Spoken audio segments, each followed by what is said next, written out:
Students,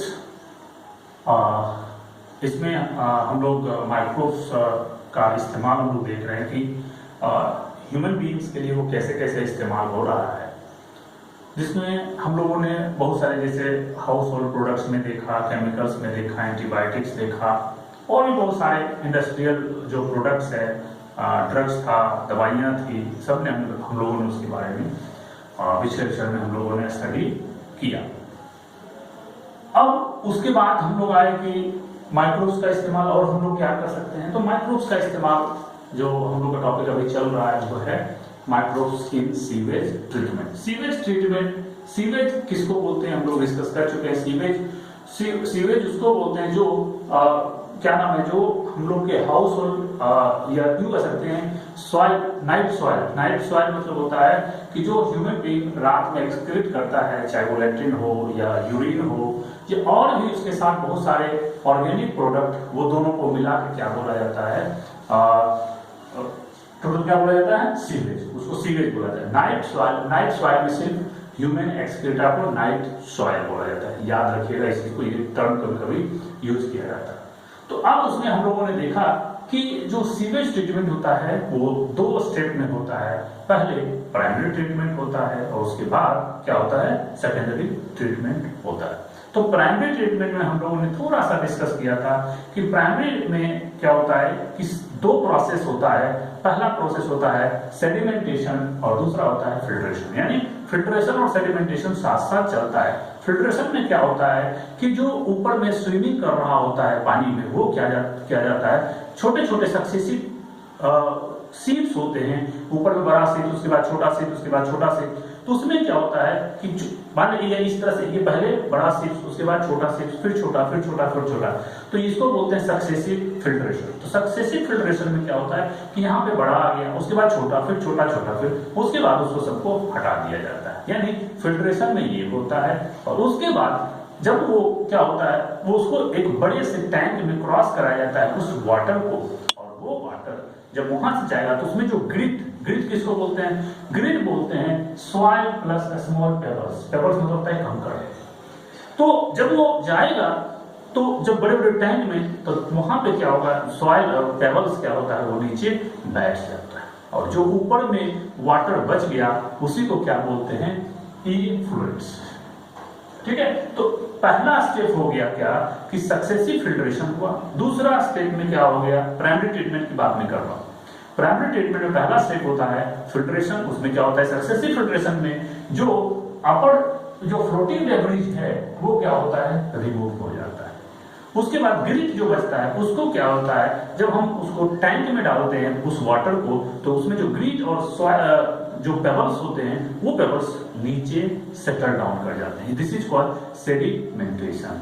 और अब जो ऊपर का वाटर बच गया, ऊपर का जो है प्रोडक्ट, ये यूं कह सकते हैं, उसमें सॉइल और पेबल्स ये सब नहीं है, तो इसको बोला जाता है क्या, इफ्लुएंस। इफ्लुएंस मतलब this is the upper liquid या supernatant part without solid part formed from primary sludge.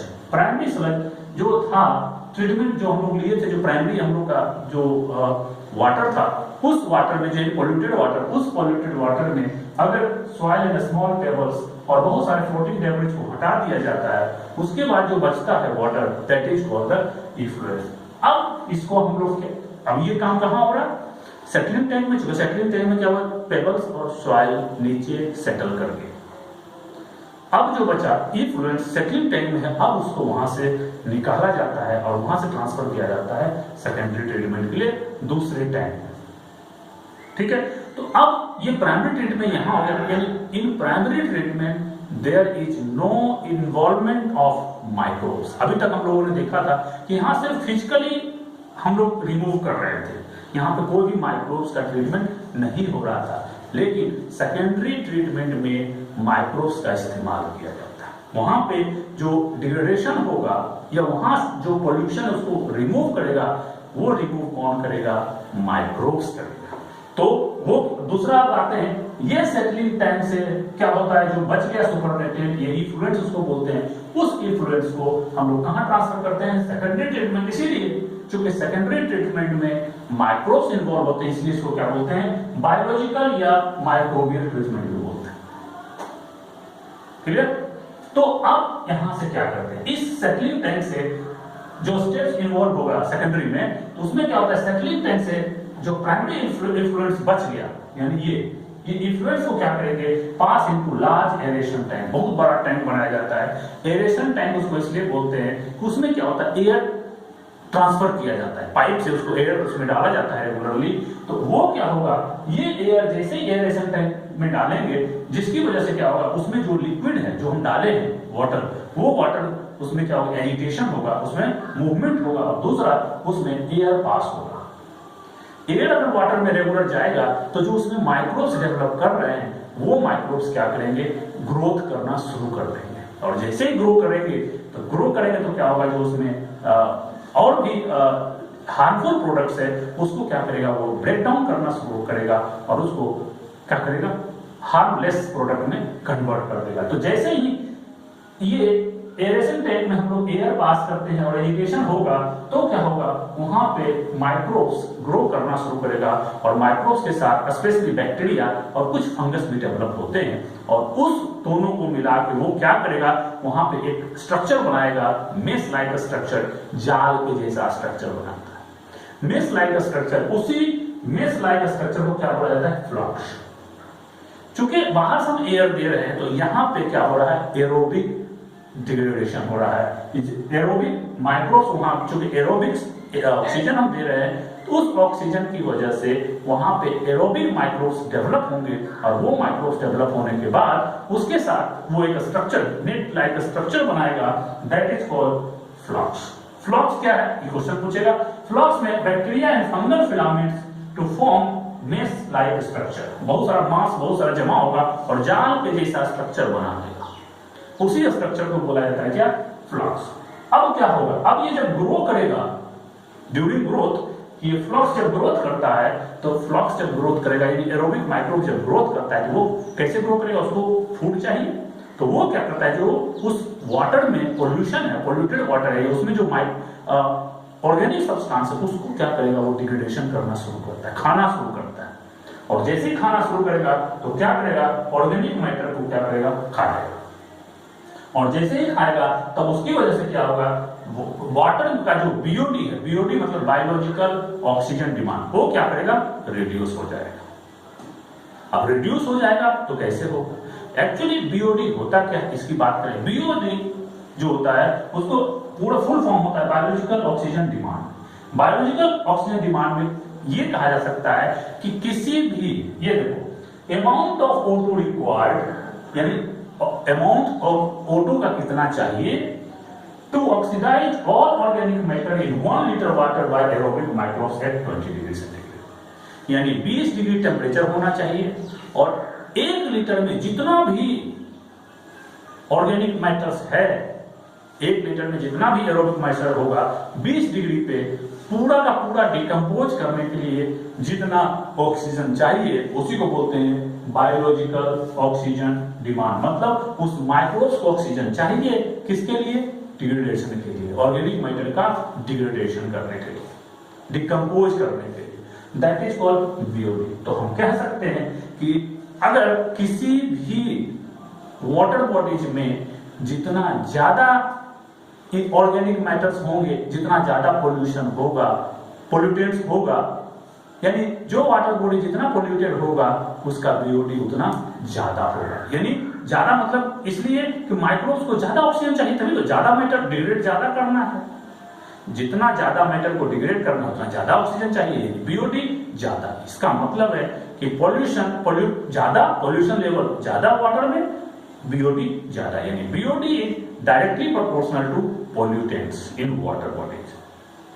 Clear? यानी तो अब चूंकि बीओडी ज्यादा है, तो ये एरोबिक माइक्रोब्स क्या करता है, जो जैसे ही ऑर्गेनिक मैटर को खाना शुरू करेगा, तो जैसे ही खाएगा तो क्या होगा, बीओडी घटना शुरू हो जाएगा, और जैसे ही रिड्यूस होगा, अब वो वाटर क्या होगा, आगे के लिए तैयार हो जाएगा, अब उसका फर्दर ट्रीटमेंट होगा। तो इसमें क्या हो गया, ये बीओडी को रिड्यूस करेगा कौन, ये फ्लक्स, एरोबिक माइक्रोब्स। अब दूसरा क्या होगा, ये बीओडी जो होता है, it measures the Uptake of O2 by microbes present in water.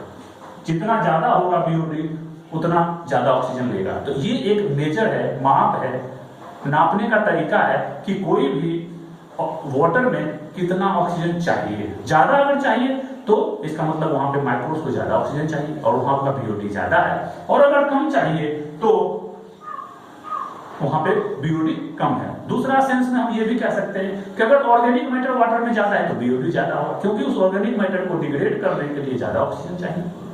तो ये दोनों बेसिस पे बीओडी के बेसिस पे हम कर सकते हैं। तो ये बीओडी सिर्फ माइक्रोब्स के द्वारा डिग्रेडेशन होता है, ये कोई और मेथड से नहीं होता है। तो सिर्फ बायोलॉजिकल यानी जो माइक्रोब्स उस वाटर बॉडीज में है वो वाटर बॉडीज में रहेगा और उसको ऑक्सीजन मिलेगा। चूंकि ये एरोबिक माइक्रोब्स है, एरोबिक माइक्रोब्स हैं तो ये क्या करेंगे, ऑक्सीजन का इस्तेमाल करेंगे और वहां पे जो ऑर्गेनिक मैटर उसको फूड के रूप में इस्तेमाल करके अपने लिए एनर्जी लेगा और उस ऑर्गेनिक मैटर को क्या करेगा, डिग्रेड कर देगा।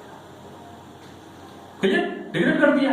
अब बात करते हैं तो इसका मतलब कि O2 के बारे में ये बता सकता है BO2, और ऑर्गेनिक मैटर किसी भी वाटर बॉडीज में कितना है वो ये भी बता देता है। तो हम कह सकते हैं कि अगर कोई वेस्ट वाटर है, वेस्ट वाटर मतलब जिसमें ज्यादा पॉल्यूशन होता है उसको वेस्ट वाटर बोलते हैं, तो waste water having more BOD, यानी जिस वाटर का वेस्ट वाटर का बीओडी ज्यादा मतलब वहां पे इट इज मोर पॉल्यूटेड, उसमें ज्यादा पॉल्यूशन हो, इसलिए हम एक फॉर्मूला कह सकते हैं कि BOD is directly proportional to pollution, यानी पॉल्यूशन हाई वाटर का और तो बीओडी उसका हाई। तो इस बेसिस पे आपके बहुत सारे क्वेश्चन यहाँ से बीओडी से क्वेश्चन काफी पूछा जाता है, और यहाँ से क्वेश्चन अभी तक कम से कम 10 बार पूछा गया, चाहे एम्स हो या नीट हो। क्वेश्चन वहां पहले पूछा गया, अब तो नीट हो गया है, तो अब तो नीट और यहाँ से क्वेश्चन बहुत ज्यादा है। अब क्या हुआ, हम लोग बीओडी समझ गए। अब जो एरोबिक माइक्रोब्स है उसने क्या किया, ऑर्गेनिक मैटर को खाना शुरू किया, ऑर्गेनिक मैटर की वजह खत्म हुआ जिसकी वजह से बीओडी रिड्यूस हुआ। अब जैसे ही the sewage water is treated till the BOD is reduce, ये काम हम तब तक करते हैं जब तक कि बीओडी कम ना हो जाए, और जैसे ही और बीओडी कहाँ कम होगा, सेटलिंग टाइम में। अब जो है बीओडी जैसे ही रिड्यूस हुआ, अब इस जो सॉल्यूशन है उसको सेटलिंग टैंक में ट्रांसफर कर देते हैं। बगल में एक सेटलिंग टैंक बनाया जाता है, सारा वाटर को हम भेज देते हैं सेटलिंग टैंक में। अब क्या हुआ, सेटलिंग टैंक में जैसे ही ये पहुंचेगा अब क्या होगा, सेटलिंग टैंक डिग्रेड हो गया, अब वहां सेटलिंग टैंक मतलब वहां सेडिमेंटेशन होगा, और जैसे ही वहां पे जो बैक्टीरिया है, चूंकि उस जो बैक्टीरिया है या जो भी माइक्रोब्स है, फ्लॉक्स है, वो सब क्या होगा वहां पे नीचे सेटल कर जाएगा, नीचे बैठ जाएगा, और ऊपर में जो वाटर बचेगा, यानी दिस अलाउज, जैसे सेटलिंग टैंक में ये वाटर आएगा, this allows bacterial flocs to settle as sediments, जैसे ही सेटल करेगा इसी सेडिमेंट्स को बोलते हैं एक्टिवेटेड स्लज। ये जो नीचे बैठा ये सेडिमेंट्स, ये क्या है, स्पेशली बैक्टीरियल फ्लॉक्स है, या यूं कह सकते हैं माइक्रोबियल फ्लॉक्स है। ये बैक्टीरियल फ्लॉक्स जैसे ही नीचे बैठता है, दिस इज कॉल्ड सेडिमेंट्स, और इसी सेडिमेंट्स को बोला जाता है एक्टिवेटेड स्लज। हो गया, एक्टिवेटेड स्लज कहां गया, सेटलिंग टैंक। अब अगर फर्दर अगर इस्तेमाल करना है इसको फिर से, चूंकि ये यहाँ पे क्या है, ये बैक्टीरियल फ्लॉक्स है, अब अगर फिर से हमें इस्तेमाल करना होगा तो यहाँ से थोड़ा सा उठाएंगे और कहाँ ले आएंगे, सेकेंडरी ट्रीटमेंट में, यहाँ पे पहला स्टेप, यहाँ से उठा के थोड़ा सा पार्ट हम ले जाते हैं। जैसे दही जमाते हैं, याद होगा, दूध से जब दही जमाते हैं तो दूध में थोड़ा सा क्या करते हैं, दही का पार्ट डाल देते हैं। उस दही में क्या होता है, कर्ड में बहुत सारा बैक्टीरिया होता है, बहुत सारा माइक्रोब्स होता है जो दही जमाने में हेल्प करता है। तो उसी को जो छोटा सा था उस पार्ट को बोला जाता है इनोकुलम। तो यहाँ भी जो ये एक्टिवेटेड स्लज इसका कुछ पार्ट उठाएंगे और अगर फिर से सेकेंडरी ट्रीटमेंट के लिए उसको ट्रांसफर करेंगे कहाँ पे, ये एरेशन टैंक में, तो उसको बोलते हैं क्या, इनोकुलम। तो हम लोग वहां से लेंगे इनोकुलम, एक small portion of activated sludge होता है और इसमें बहुत सारा माइक्रोब्स होता है जो बीओडी को रिड्यूस करेगा। दूसरा, it is part of activated sludge और a small amount is pumped back to the aeration tank। यहाँ से हम लोग फिर से क्या करते हैं, पंप के थ्रू थोड़ा सा यहाँ पे ले आते हैं ताकि ये कंटिन्यू सर्किट चलता रहे। ठीक है, अब क्या होगा, ये एक्टिवेटेड स्लज हो गया। अब जो रिमेनिंग पोर्शन बचा वाटर का, अब चूंकि अभी तक क्या हुआ, एरोबिक डाइजेशन, अब क्या होगा, इसको ट्रांसफर करेंगे दूसरे टैंक में और वहां पे क्या होगा, एनएरोबिक डाइजेशन होगा, यानी वहां पे ऑक्सीजन, यानी उसमें पाइप डालने की जरूरत नहीं है, उसमें एयर ट्रांसफर करने की जरूरत नहीं है, that is called anaerobic digestion. और एनारोबिक स्लज डाइजेस्टर में हम ट्रांसफर करेंगे, जहां पे एनारोबिक डाइजेशन होगा उसको बोलते हैं anaerobic sludge digester. Anaerobic sludge digester में क्या होगा, एनारोबिकली ऑर्गेनिक मैटर को ब्रेक किया जाता है। पहले एरोबिकली उसको ब्रेक किया गया, अब एनारोबिकली उसको ब्रेक कर दिया जाएगा। अब ब्रेक करेगा तो anaerobic bacteria grows and digest the bacteria and fungi. जो एरोबिक बैक्टीरिया या फंजाई बच गया उसको क्या करेगा, ये एनारोबिक बैक्टीरिया डाइजेस्ट कर देगा, खत्म कर देगा। और खत्म करने के बाद क्या होगा, अब ये जैसे ही खत्म होगा तो क्या होगा, वो वाटर प्योर हो गया, साफ हो गया, उसको हम लोग आगे ट्रांसफर कर सकते हैं। इसको वाटर गंगा में डाल सकते हैं या किसी भी नदी में या किसी भी रिवर में या कहीं पे भी हम इसको डाल सकते हैं, क्योंकि इसमें सारा खत्म हो गया, कुछ भी नहीं बचा। ठीक है, तो अब जब एनारोबिक डाइजेशन होगा उस टाइम में कुछ गैसेस प्रोड्यूस होते हैं। वो गैस में मीथेन होता है, वो गैस बैक्टीरिया प्रोड्यूस करता है और वो गैस का मिक्सचर होगा मीथेन, हाइड्रोजन सल्फाइड और कार्बन डाइऑक्साइड। इसी तीनों गैस के मिक्सचर को बोला जाता है क्या, बायोगैस। यानी जहां भी एनारोबिक डाइजेशन होगा, ये जब हम लोग जहां पे ट्रीटमेंट करते हैं सेकेंडरी ट्रीटमेंट में, जब एनारोबिक स्लज डाइजेस्टर में क्या होता है, एनारोबिक वहां पे डाइजेशन होता है और वहां पे ये गोबर ये बायोगैस प्रोड्यूस होता है, यानी इसको बोलते हैं मिक्सचर ऑफ गैसेस प्रोड्यूस होता है। This is called the biogas. Biogas निकल गया, जो भी डाइजेस्ट होना था डाइजेस्ट होकर निकल गया। अब जो वाटर बचा उसको क्या करते हैं, after secondary treatment the water is released into the natural body, यानी रिवर में, स्ट्रीम्स में, कहीं भी इसको डाल दो, अब वो पोल्यूशन नहीं करेगा, वहां पे कोई भी पोल्यूशन नहीं होगा। तो ये हमारा पूरा का पूरा क्या हो गया, सीवेज वाटर ट्रीटमेंट, एसटीपी इसको बोलते हैं, एसटीपीएस, सीवेज ट्रीटमेंट प्लांट्स। ठीक है, क्या बोलते हैं इसको, सीवेज ट्रीटमेंट प्लांट्स। तो सीवेज ट्रीटमेंट प्लांट्स में क्या क्या हुआ हम लोगों ने डिटेल में स्टडी कर लिया और यहीं से क्वेश्चन पूछेगा, जैसे एक्टिवेटेड स्लज क्या है, ठीक है, सेटलिंग टैंक में क्या होता है, प्राइमरी ट्रीटमेंट में एरोबिक पहले क्या होता है, बाद में क्या होता है, बात समझ रहे हैं ना। तो ये सारा क्वेश्चन, बायोगैस का कंस्टिट्यूएंट क्या होता है, तो हम आगे भी देखेंगे कि बायोगैस कैसे बनता है, क्या बनता है, वो तो हम लोग डिटेल में देखेंगे। तो यहाँ से बहुत सारे क्वेश्चंस आ सकते हैं, प्राइमरी ट्रीटमेंट क्या होता है, सेकेंडरी में क्या होता है, फ्लॉक्स क्या होते हैं, तो यहाँ से ये सारे क्वेश्चन बनने के उम्मीद और ये बहुत इंपॉर्टेंट पॉइंट।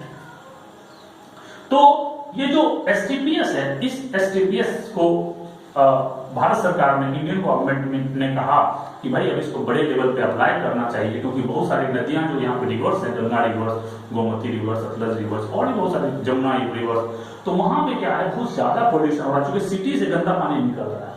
तो उसने ये कहा कि भाई जितने भी इंडस्ट्री हैं, आप अपने वाटर को जब तक आप ट्रीटमेंट करके नहीं डालेंगे तो आपको पनिशमेंट दिया जाएगा। तो हर एक इंडस्ट्री को अभी ये मिल गया है, क्या नाम है, ऑर्डर मिला है, आप लोग पहले एसटीपीएस बनाइए, सीवेज ट्रीटमेंट प्लांट बनाइए और आफ्टर ट्रीटमेंट उस वाटर को आप नेचुरल बॉडीज में डालिए, अदरवाइज आपकी फैक्ट्री बंद की जाएगी, आपके अगेंस्ट में लीगल एक्शन लिया जाएगा।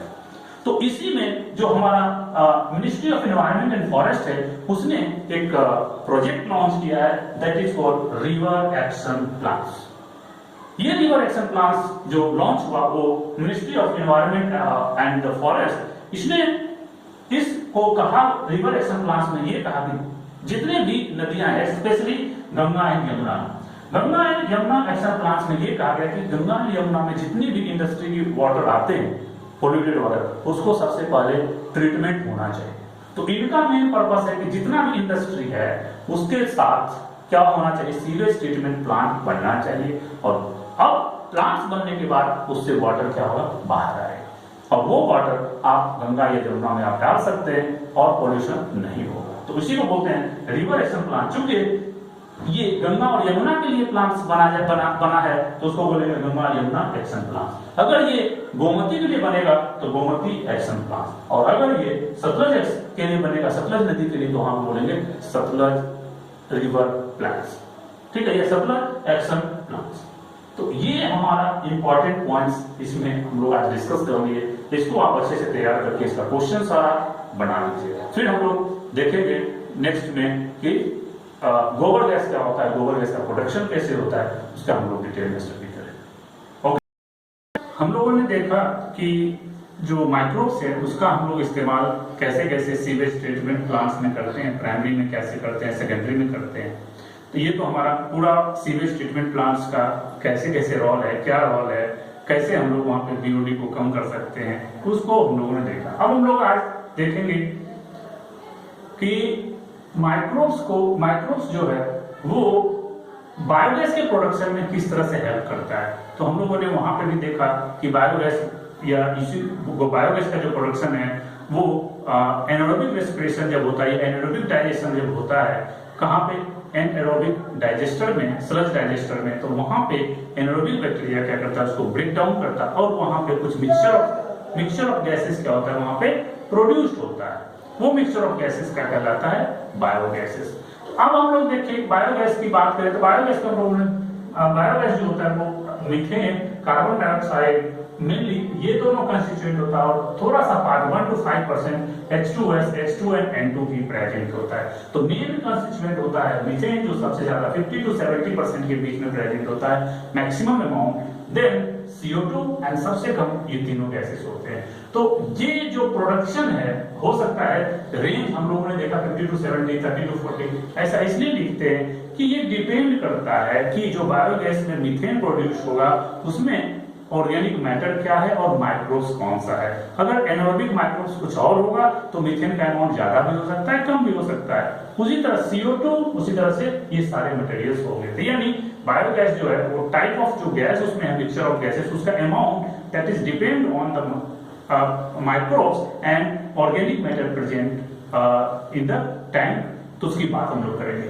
तो उसके ऊपर डिपेंड करता है, चूंकि ये बायोगैस प्रोडक्शन में चूंकि मीथेन सबसे ज्यादा होता है, मीथेन गैस का अमाउंट सबसे ज्यादा होता है, इसका मतलब है कि वहां पे वो बैक्टीरिया ज्यादा होगा दैट इज कॉल्ड मिथेनोजेंस। ये मिथेनोजेंस को मिथेनोजेनिक बैक्टीरिया भी बोलते हैं। ये एक टाइप का आर्की बैक्टीरिया है, प्रिमिटिव टाइप का बैक्टीरिया होता है और ये बैक्टीरिया का कैरेक्टरिस्टिक होता है कि इसका सेल वॉल कुछ डिफरेंट टाइप का बना होता है ताकि ये हैश कंडीशन को टॉलरेट कर सके। चूंकि जहां पे ये है वहां पे एनारोबिक कंडीशन है, बिल्कुल हैश कंडीशन है। चूंकि ये एनिमल के रूमेन में मिलता है जो कि स्टोमक का पार्ट होता है, तो वहां पे भी क्या करेगा, ये सर्वाइव करता है। तो इसकी वजह से चूंकि ये एडवर्स कंडीशन में सर्वाइव करता है, इसलिए इसको क्या बोलते हैं, आर्की बैक्टीरिया। तो ये आर्की बैक्टीरिया का ग्रुप है मिथेनोजेंस, और ये चूंकि ये बायोगैस में मीथेन ज्यादा होता है इसलिए वहां पे मिथेनोजेनिक बैक्टीरिया का रोल भी बहुत ज्यादा होगा। तो मिथेनोजेंस की बात अगर करें तो ये मिथेनो बैक्टीरिया होता है और ये मिथेनोजेंस में बहुत सारे ऐसे बैक्टीरिया होते हैं जो एनारोबिकली ग्रो करते हैं और इसका मेन काम होता है कि जो सेलुलोजिक मटेरियल्स होते हैं, सेलुलोज प्लांट्स के जितने भी होंगे जो एनिमल्स प्लांट खाता हो या प्लांट्स जो भी प्लांट्स का पूरा पार्ट होता है वो उसमें मेन पार्ट जो होता है वो क्या होता है, सेलुलोज होता है। तो वो सेलुलोज मटेरियल को ये मिथेनोजेनिक बैक्टीरिया क्या करता है, डाइजेस्ट करता है और डाइजेशन के टाइम पे मीथेन का प्रोडक्शन होता है और उसके साथ साथ CO2 और H2 भी प्रोड्यूस होता है, लेकिन मीथेन सबसे ज्यादा प्रेजेंट होता है। तो कहाँ ये प्रोड्यूस होगा, तो ये जब हम बायोगैस के प्लांट की बात करेंगे तो वहां पे होगा, नहीं तो बहुत सारे जो रूमिनेटिंग एनिमल्स होते हैं जैसे काउ एंड बफेलो, उसके रूमेन में जो उसके स्टोमक का पार्ट है वहां पे ये गैसेस प्रोड्यूस होता है और वो एनस के थ्रू बाहर निकलता रहता है। तो ये एनिमल की बात हो गई। तो यहाँ पे क्वेश्चन सिंपल सी बात आती है कि do you think human being are able to digest the cellulosic material present in our food?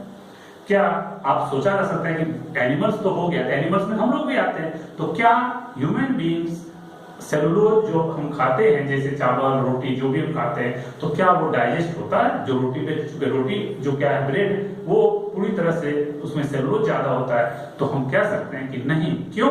क्योंकि हमारे स्टोमक में या हमारे डाइजेस्टिव सिस्टम में ये मिथेनोजेंस प्रेजेंट नहीं होता है, इसीलिए हम सेलुलोज को डाइजेस्ट नहीं कर सकते। क्लियर? तो अब बात करें तो होता क्या है, एक्चुअली ये सेलुलोज जो होता है, ये सेलुलोज मटेरियल कहाँ प्रेजेंट होता है, ये जनरली कैटल के एक्सक्रीटा में प्रेजेंट होता है। एक्सक्रीटा में ऐसे डंग में भी यूरिन दोनों आ जाता है, लेकिन यूरिन तो नॉर्मल चीज है, यूरिन ज्यादा होता है, लेकिन डंग की हम बात करते हैं। तो इसी चूंकि ये एक्सक्रीटा जो कैटल का है वो that is called commonly called गोबर, क्या बोलते हैं, गोबर। और जो एनिमल्स यानी स्पेशली कैटल्स की बात करें जैसे कॉ, बफेलो, ये जितने भी हैं तो उसको कैटल्स बोलते हैं और इसका जो एक्सक्रीटा होता है दैट इज कॉल्ड गोबर। अब चूंकि ये गोबर में बहुत सारा बैक्टीरिया प्रेजेंट होता है, कौन सा बैक्टीरिया, यही मिथेनोजेनिक बैक्टीरिया। अब ये मिथेनोजेनिक बैक्टीरिया है तो अब हम क्या कर सकते हैं कि इस एक्सक्रीटा का इस्तेमाल it can be used for the generation of biogas. चूंकि ये एक्सक्रीटा गोबर है और इसको बायोगैस प्रोडक्शन में यानी गैस प्रोडक्शन में इस्तेमाल हम कर सकते हैं। उस गैस को चूंकि गोबर से प्रोड्यूस किया जा रहा है इसलिए इसको गोबर गैस भी हम कह सकते हैं, इसीलिए इसका यानी ये बायोगैस का दूसरा नाम गोबर गैस भी हम लोग कह सकते हैं। अब बात करते हैं, अब ये गोबर गैस की बात हो गई तो अब हम लोग आर्टिफिशियली हम ऐसा गैस चैम्बर या बायोगैस का एक चैम्बर प्लांट बना लें जिसमें बायोगैस का प्रोडक्शन हो सके और उसका हम लोग इस्तेमाल कर सके। दूसरी बात, ये जो गोबर है ये गोबर फर्टिलाइजर के रूप में यानी इससे जब जो डाइजेस्ट हो जाएगा, जो माइक्रोब्स एनारोबिक माइक्रोब्स है वो इसको डाइजेस्ट करके सिंपल फॉर्म में ला देगा और उसको हम एज ए फर्टिलाइजर आसानी से इस्तेमाल कर सकते हैं। इसीलिए अगर इस गोबर को आराम से डाइजेस्ट करवा दिया जाए यानी हमें गैस भी मिलेगा और फर्टिलाइजर भी मिल जाएगा। तो इसके लिए क्या किया गया, गोबर गैस प्लांट इसी को बायोगैस प्लांट एस्टेब्लिश किया गया बहुत सारे रूरल एरिया में, और इसको एस्टेब्लिश करने में भारत का 2 इंस्टीट्यूट रिस्पॉन्सिबल था। उस इंस्टीट्यूट का नाम है IRI और KVIC। IRI Indian agriculture research institute ये, और ये था khadi and village industrial commission. ये दोनों मिलकर क्या किया कि देहात में यानी रूरल एरिया में जनरली बायोगैस का प्लांट लगाया जाए। तो क्यों रूरल एरिया में? इसलिए रूरल एरिया में लगाया गया ताकि वहां पे गैस का भी प्रोडक्शन हो सके और गोबर का फर्टिलाइजर भी बन सके। तो चूंकि देहात एरिया में या रूरल एरिया में इसलिए इसको बनाया गया क्योंकि वहां पे गोबर बहुत ज्यादा मिलता था। जब गोबर ज्यादा मिलेगा तो गोबर गैस का प्रोडक्शन ज्यादा होगा। तो अब हम बात करते हैं एक गोबर गैस प्लांट की बात करें तो गोबर गैस प्लांट में 3 पार्ट होते हैं, एक कंक्रीट टैंक, एक फ्लोटिंग कवर एंड एक आउटलेट। ये हम बात करें 3 पार्ट होता है। ये देखो, ये कंक्रीट का बना होता है, सीमेंट का बना होता है, that is called the digester, इसी को बोलते हैं कंक्रीट टैंक। क्लियर? तो ये कंक्रीट टैंक, इसमें क्या होता है, ये डंग एंड वाटर को मिक्स करते हैं और मिक्स करके ये इसमें मिक्स करके ये आएगा और यहाँ पे क्या होगा, बहुत सारा जो बैक्टीरिया होगा उसको क्या करेगा, डाइजेस्ट करेगा और उसकी वजह से ये जो बायोगैस है वो प्रोड्यूस होगा। और प्रोड्यूस होके अब इस कंक्रीट टैंक को कवर करने वाला टैंक होता है, that is called floating tank. ये इसी को बोलते हैं क्या, गैस होल्डर भी, यानी फ्लोटिंग कवर भी बोलते हैं। ये फ्लोटिंग टैंक इसके ऊपर से कवर किया हुआ रहता है और जो गैस ऊपर में प्रोड्यूस होगा वो इसमें जमा होता रहेगा। जैसे ये मीथेन, CO2 और जो भी गैस होगा इसको गैस होल्डर भी बोलते हैं। इसके अंदर क्या होगा, ये जमा होता जाएगा और जैसे जैसे गैस इसमें भरता जाएगा ये पहले नीचे रहता है और जब गैस देखोगे शाम के टाइम में, तो चूंकि जनरली शाम के टाइम में अगर गोबर मिक्स करेंगे तो रात भर में डाइजेस्ट होगा और धीरे धीरे क्या होगा, ये ऊपर आ जाएगा और जब ये ऊपर आएगा तो इसमें बहुत सारा ये गोबर गैस प्रोड्यूस होगा। अब ये एक आउटलेट के थ्रू, ये दूसरा पार्ट हो गया फ्लोटिंग टैंक। तीसरा पार्ट, इसमें आउटलेट पाइप लगा रहता है। ये आउटलेट के थ्रू यहाँ पे ये एक नॉब होता है जिसके थ्रू हम कंट्रोल कर सकते हैं। तो ये आउटलेट, अब ये गैस आपके घर तक चला जाएगा जहां पे आपको इसको जरूरत पड़ेगी। तो ये आउटलेट क्या होता है, एक पाइप से कनेक्टेड होता है और ये पाइप कहाँ ले जाता है, बायोगैस को आपके घर तक ले जाएगा जहां पे आपको भोजन बनाना है। जैसे गैस का है उसी तरह से पाइप आता है घर में, आप अपना गैस जलाइए और आराम से भोजन बना लीजिए। तो ये जो है मेनली 3 पार्ट होता है, ये 3 पार्ट बनता, ये 3 पार्ट इसमें जरूरी है और ये इसका फंक्शन क्या है ये हम लोग डिस्कस कर चुके हैं। अब जैसे ये डंग एंड स्लरी, सबसे पहले इसमें मिक्स करते हैं प्रॉपर्ली और मिक्स करने के बाद इसको यहाँ से आने देते हैं और यहाँ पे डाइजेस्टर में क्या होगा, डाइजेस्ट होगा और गैस प्रोड्यूस होके कहाँ आएगा, फ्लोटिंग टैंक में। और जो बच गया वो क्या होगा, यहाँ से स्लज के रूप में बाहर निकल जाएगा और इसी स्लज या कह सकते हैं इस स्लज का इस्तेमाल हम लोग फर्टिलाइजर के रूप में खेतों में कर सकते हैं। तो वहां पे इस्तेमाल हो गया। इसमें जो डंग एंड वाटर मिक्स किया जाता है इसको क्या बोला जाता है, स्लरी बोला जाता है। क्या बोला जाता है, तो स्लरी। अब ये हमारा पूरा का पूरा इसका डिटेल हम लोग देख चुके हैं कि कैसे कैसे टिपिकल बायोगैस प्लांट का इस्तेमाल होता है। तो इसमें हम कह सकते हैं कि जो इस बायोगैस का इस्तेमाल करके हम लोग काफी हद तक एक तो फर्टिलाइजर भी बना लिए और हमें गैस भी मिल जाएगा। तो उस गैस का बात अगर हम करें बायोगैस का, तो बायोगैस का जो यूज होगा वो कुकिंग एंड लाइटनिंग में हो सकता है। और तीसरा कैलोरीफिक वैल्यू ऑफ बायोगैस की बात करें तो 23 to 28 मेगा जूल पर मीटर क्यूब, यानी 1 मीटर क्यूब लंबा, यानी एरिया की बात करें 1 मीटर क्यूब एरिया में अगर हम देखें तो इसका calorie value 23 to 28 mega joule energy produce करेगा। और अगर जनरल बात करें कि 1 मीटर क्यूब बायोगैस अगर हमारे पास है तो उसका इस्तेमाल हम लोग अगर करें तो 60 वाट का जो गैस लेंथ है वो 6 से 7 घंटे तक जलाया जा सकता है। यानी 1 मीटर क्यूब का एरिया अगर हमारा टैंक का है इस टैंक में तो उतना गैस 6 से 7 घंटे तक एक गैस लेंथ और 60 वाट का जो रहेगा उसको जलाया जा सकता है। दूसरा, इतना गैस 1 मीटर क्यूब बायोगैस का काम ये 6 आदमी अगर है, 6 आदमी का परिवार, तो उसके लिए 3 टाइम का भोजन बना सकता है। यानी 1 मीटर क्यूब गैस का इतना इस्तेमाल, तो इसका इस्तेमाल हम लोग कर सकते हैं काफी हद तक डिटेल में। इसका इस्तेमाल हम लोग करके, यानी एक तो गैस भी मिल गया, दूसरा स्लज भी मिल गया जिसको फर्टिलाइजर्स बोलते हैं। इस फर्टिलाइजर को आप खेतों में डालते हैं तो ये ऑर्गेनिक फर्टिलाइजर्स है और ये काफी बढ़िया होता है। और खेत जो आपका फार्मलैंड है वो पूरा का पूरा आप इसका इस्तेमाल कर सकते हैं, यानी केमिकल फर्टिलाइजर से आप बच सकते हैं। तो ये पूरा है microbes in production of biogas plant. इसमें थोड़ा सा पार्ट और बच गया है, उसको हम लोग नेक्स्ट लेक्चर में डिस्कस करेंगे।